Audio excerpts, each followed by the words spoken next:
Hello there, YouTube. I am Wheelchair21, and before Funimation can release Shin Godzilla in North American theaters, I thought it best would be time to look at the monster movie or the movie monster vinyl series for Godzilla and his forms throughout the movie. Yes, there is a spoiler with people who aren't following the film religiously and not followed its Japanese release or read any of the reviews or read any, in-depth analysis of the film, but Godzilla has these three forms that we see.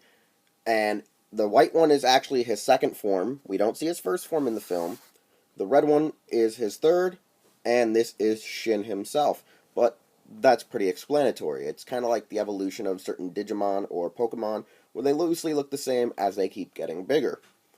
So, let's start with Stage 2 is what people like to refer as the Tadpole Stage. As you can see, Godzilla has this cool and weird long-esque tail, as well as barely visible arms. You can see they're almost about to peek out.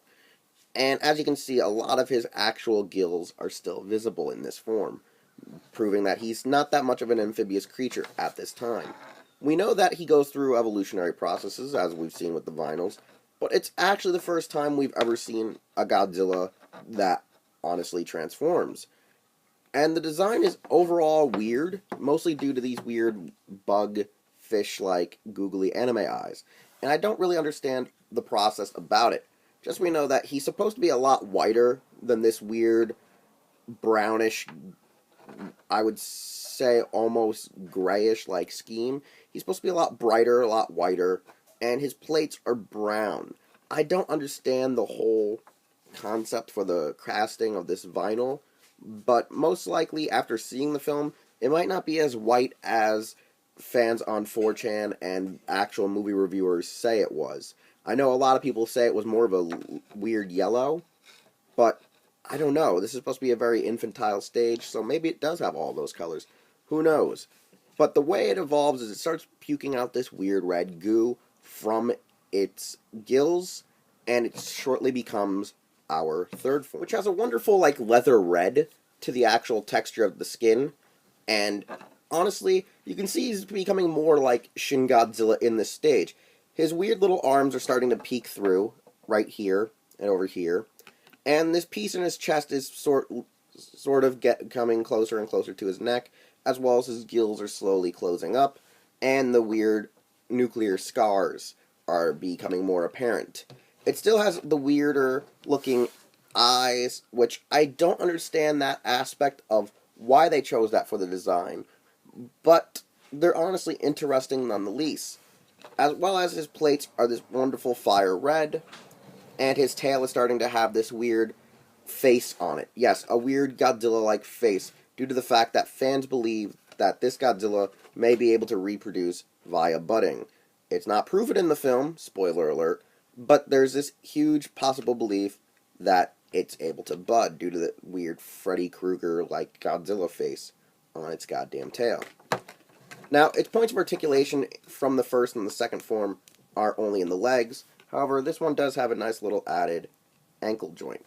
I don't know why, or I should say knee joint, but it's pretty interesting nonetheless. This is the last form of his infantile stages that we will see in the film before we get to the Big Daddy. And here we have Shin Godzilla in its true form, Hideki Anno's masterpiece. And as you can see, this Godzilla is abnormal while taking cues from the original concept art from the 54 suit. It has more of a mushroom cloud-like head, very small stubby arms, more like a Tyrannosaurus, as well as this really obnoxiously long tail. When you measure from the head to the tip of that tail, it's practically a foot long, or a little bit longer.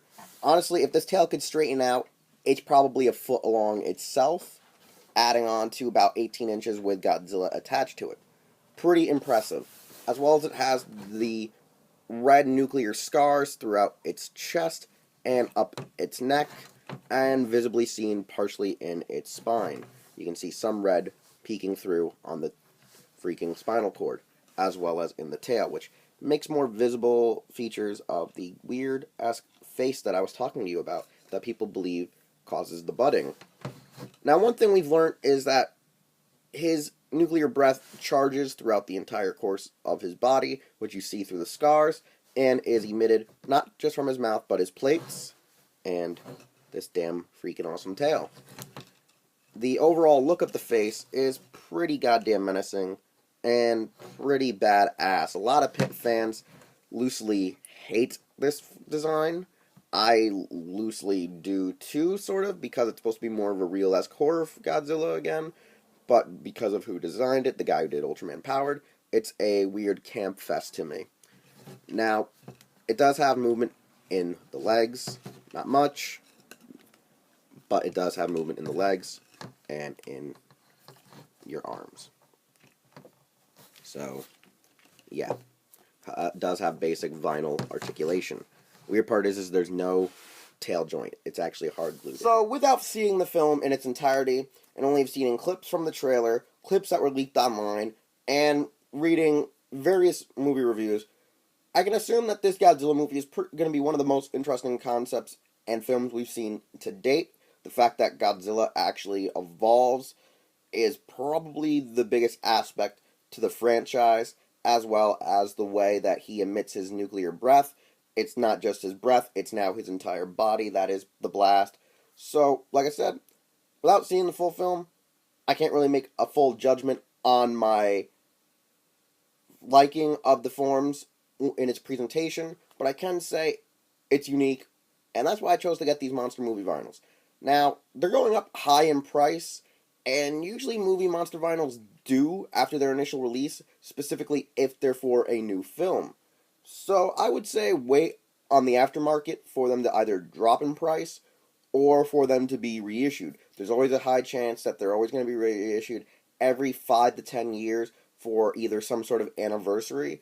So I wouldn't doubt it. If you know any American hobby shops that are selling these for roughly anywhere between $18 to $25, get them while you can. I know a lot of monster movie vinyl collectors either keep their tags in the figure or remove them.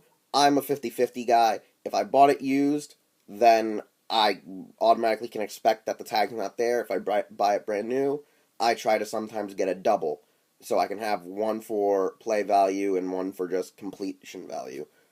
But I don't have that many vinyls to begin with, so I don't have to worry. You can find these vinyls most likely at CS Toys, Hobby Link Japan, and Amiami, and Hobby Search. I wouldn't chance right now Amazon or eBay. Like I said, gouging. I'm Wheelchair21. You can find these reviews here on my YouTube channel, over at Hirotaku and Hero Club, and you can follow me on Twitter and Instagram. I'll see you next time, and probably it will be actually about the movie itself in a weird vlog-like review. Anyway, that's mostly like Doyle's DVDs, but it'll be without the DVD part this time. So I'll see you next time.